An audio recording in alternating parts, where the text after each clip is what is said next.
9 বছর ধরে পোশাক শিল্পে নির্ভরতার প্রতীক এজেএনএস ফ্যাশন লিমিটেড।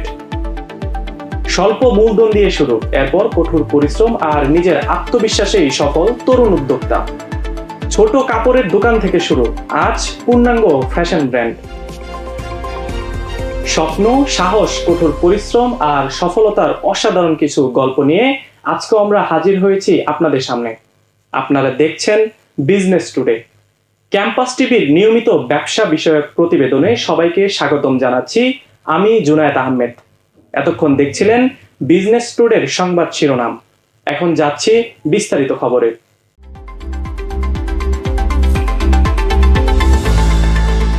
ছোট্ট পরিসর থেকে শুরু করে আজ দীর্ঘ 9 বছরের পথ চলা এজেএনএস ফ্যাশন লিমিটেড হয়ে উঠেছে দেশের পোশাক শিল্পের একটি বিশ্বস্ত ও পরিচিত নাম।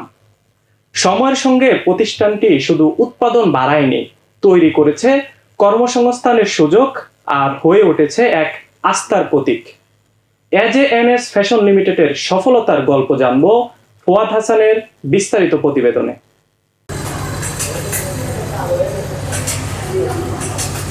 যাত্রার শুরুটা ছিল ছোট, কয়েকজন শ্রমিক, সীমিত যন্ত্রপাতি আর বড় স্বপ্ন নিয়ে গড়ে ওঠে এজেএনএস ফ্যাশন লিমিটেড।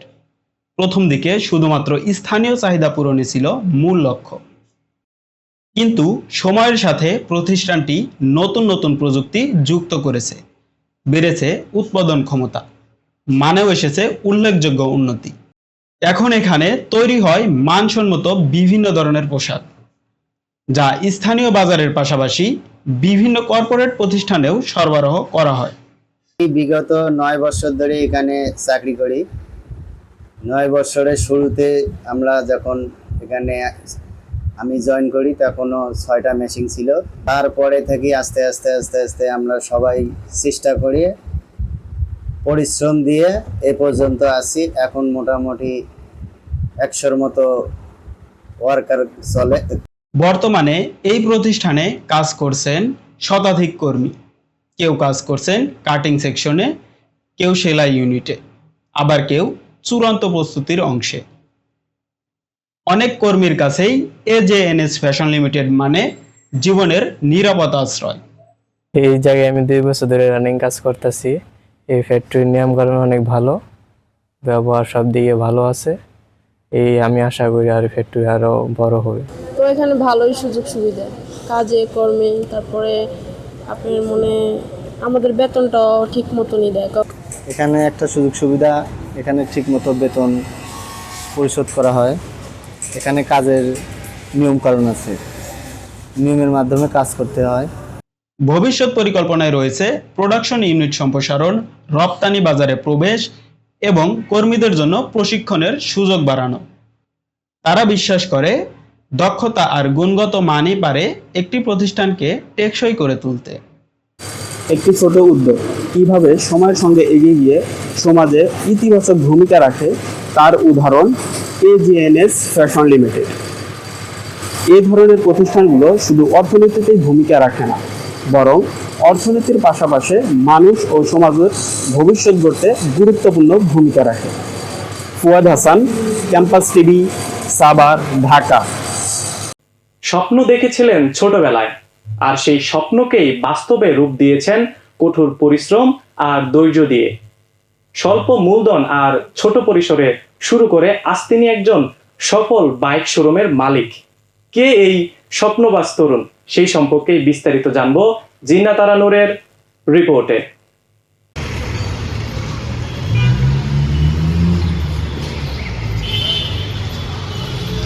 ঢাকার মিরপুরে অবস্থিত এই বাইক শোরুমটি 50,000 টাকার প্রাথমিক পুঁজি নিয়ে শুরু হলেও আজ এটি একটি আধুনিক এবং পূর্ণাঙ্গ বাইক শোরুমে পরিণত হয়েছে। শুরুতে 1-2টি বাইক দিয়ে শুরু হলেও উদ্যোক্তার কঠোর পরিশ্রম এবং পরিকল্পনার ফলস্বরূপ এটি বর্তমানে বাজারে পরিচিত একটি প্রতিষ্ঠান হয়ে উঠেছে। বর্তমানে এই শোরুমে বিভিন্ন নামী বাইক কোম্পানির নতুন ও আধুনিক মডেলের বাইক পাওয়া যায়। শোরুমে গ্রাহকদের জন্য ইএমআই সুবিধা, পুরনো বাইক চেঞ্জ অফার এবং বিক্রয়োত্তর সুবিধা রয়েছে। বাইক পছন্দের সময় পেশাদার পরামর্শদাতা গ্রাহকদের প্রয়োজনীয় তথ্য প্রদান করে এবং বাইক নির্বাচন সহজ করে তোলে। শোরুমে কর্মচারীর সংখ্যা বর্তমানে 10 জন, যাদের বেশিরভাগই স্থানীয় তরুণ। তারা এই প্রতিষ্ঠানে কাজ করে সম্মান ও পেশাদারিত্বের সঙ্গে। বাইক বিক্রির পর নিয়মিত সার্ভিসিং এবং দ্রুত সমস্যার সমাধান করার জন্য এখানে একটি দক্ষ টেকনিক্যাল টিমও রয়েছে। আমি এর আগেও এখান থেকে বাইক নিয়েছি। এই শোরুমটা অনেক ভালো, এখানে সেকেন্ড হ্যান্ড অনেকগুলি বাইক পাওয়া যায়। আমি মাঝখানে অ্যাব্রড চলে গিয়েছিলাম, তো এই শোরুমে আমি গাড়িটা বিক্রি করে দিয়ে গেছিলাম। এটি একটি সফল উদ্যোক্তার উদাহরণ, যেখানে সময়, পরিশ্রম এবং পরিকল্পনা সঠিকভাবে একত্রিত হয়ে একটি প্রতিষ্ঠান গড়ে উঠেছে। আমার শোরুমে প্রতিনিয়ত কাস্টমার আসে 50 থেকে 60 জন। তারা সবাই যে আমার থেকে বাইক কিনবে বা সেল করবে এমন কোনো কথা নেই। ব্যবসার জন্য সবচেয়ে প্রধান জিনিস হচ্ছে ধৈর্য। আমি আমার ব্যবসার যে নিয়ম, আমার প্রতিনিয়ত সেল হয় বাইক, প্রতিনিয়ত আমার বিজনেস হয় এরকমও না। এমনও সময় যায় আমি 8 দিন 10 দিন আমার কোনো সেল নাই। এটি শুধু একটি ব্যবসায়িক সফলতা নয়, স্থানীয় জনশক্তির কাজে লাগিয়ে একটি সামাজিক উদ্যোগের প্রতীক। Zinat Aranur, Daffodil campus TV, Mirpur, Dhaka. শুরুটা ছিল একটি ছোট কাপড়ের দোকান দিয়ে, স্বপ্ন ছিল বড়, কিন্তু পুঁজি ছিল সীমিত। ধাপে ধাপে সামনে এগিয়ে চলা, আজ তিনি সফলভাবে চালাচ্ছেন একটি পূর্ণাঙ্গ ফ্যাশন শোরুম। পাশাপাশি গড়ে তুলেছেন জনপ্রিয় একটি অনলাইন ফ্যাশন ব্র্যান্ড। এই সফলতা এসেছে সৃজনশীলতা, সততা আর সময়ের সঠিক ব্যবহারে। বিস্তারিত জানবো উম্মে সালমা অনামিকার রিপোর্টে। একটি মাত্র সেলফ, কয়েকটি থ্রি পিস আর কিছু শাড়ি। 2019 সালের শুরুতেই ঢাকা মিরপুরে এক কোনায় এভাবে শুরু হয়েছিল তার যাত্রা। পুঁজি ছিল মাত্র 60,000 টাকা, কিন্তু চোখে ছিল স্বপ্ন, নিজের একটি ব্র্যান্ড গড়ে তোলা। সেই ছোট দোকানই এখন পরিণত হয়েছে একটি পূর্ণাঙ্গ ফ্যাশন শোরুমে। এখানে শুধু বিক্রয় নয়, রয়েছে নিজস্ব ডিজাইনিং, সেলাই এবং কাস্টম অর্ডারের সুবিধা। এটি শুধু ব্যবসায় নয়, এটি এখন একটি পরিচিত নাম।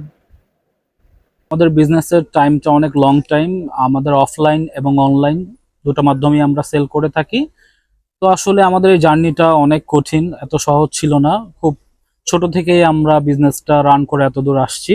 আমাদের প্রথমে খুব ছোট একটা শপ ছিল, সেখান থেকে আমরা পরিশ্রম করে সময় দিয়ে এই পর্যন্ত আসছি। 2023 সালে চালু করেন ফেসবুক পেজ। ধীরে ধীরে সেটিও হয়ে ওঠে ব্যবসায় আরেকটি শক্তিশালী মাধ্যম। এখন মাসে অনলাইনে যায় গড়ে 2 থেকে 3,000 অর্ডার, দেশ জুড়ে এবং দেশের বাহিরেও। বর্তমান তার অধীনে কাজ করছেন 20 জনেরও বেশি কর্মী। অনেকে সেলাই শিখে হয়ে উঠেছেন স্বনির্ভর। নিজস্ব ব্র্যান্ডিং, ডেলিভারি সিস্টেম এবং গ্রাহক সেবার কারণে এটি এখন একটি ফ্যাশন হাব। একটি ছোট দোকান থেকে শুরু করে এখন একটি ফ্যাশন ব্র্যান্ড। এই গল্প আমাদের শেখায় সৃজনশীলতা আর সাহস থাকলে সাফল্যও ধরা দেয়। আর এই উদ্যোক্তার গল্প বহু মানুষের জন্য হতে পারে একটি বাস্তব অনুপ্রেরণা। Umme Salma Anamika, Daffodil campus TV, Mirpur, Dhaka. এতক্ষণ ক্যাম্পাস টিভির নিয়মিত আয়োজন বিজনেস ট্যুরের প্রতিবেদনে আমাদের সাথে থাকার জন্য আপনাদের সবাইকে অসংখ্য ধন্যবাদ। আপনাদের সাথে ছিলাম আমি জুনায়েদ আহমেদ। নিজের স্বপ্নকে বাস্তবে রূপ দেওয়ার মতো সাহসী উদ্যোক্তাদের এই ধরনের গল্প নিয়ে আমরা আবারও হাজির হব আপনাদের সামনে। সে পর্যন্ত সবাই সুস্থ থাকুন, নিরাপদে থাকুন।